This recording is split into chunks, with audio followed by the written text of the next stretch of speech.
साहेबांचा आदेश आहे की साहेबांनी स्पष्ट पद्धतीने सांगितलेलं आहे की नाशिक महानगरपालिका ही आपल्याला महायुतीनं लढायची आहे. कोण 100 निवडून आणणार आहे, कोण 200 आणणार आहे, कोण 500 आणणार आहे. जागा किती आहे? 122. काही लोक सांगतील 122 आले तर मी 200 निवडून आणणार आहे.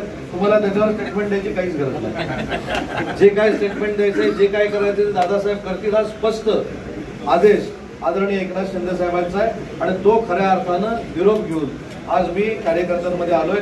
महानगरपालिकेच्या महायुतीच्या बाबतीमध्ये जे काय बोलायचं असेल, जे काही निर्णय घ्यायचे असतील ते माननीय एकनाथ शिंदे साहेबांच्या नेतृत्वाखाली दादा भुसे साहेब घेतील. आणि दादानी देखील मगाच्या पत्रकार परिषदेमध्ये सांगितलेलं आहे, मी देखील सांगितलेलं आहे की नाशिक महानगरपालिका ही 100% महायुतीनं लढावी अशा पद्धतीनं एकनाथ शिंदे साहेबांचे आपल्या सगळ्यांना आदेश आहेत. त्याच्यामुळे त्या आदेशाचं पालनच आपण सगळ्यांनी केलं पाहिजे. सभासद नोंदणी कशी झाली पाहिजे, काय झाली पाहिजे याच्या पलीकडे जाऊन तुम्ही सभासद नोंदणी केलेली आहे.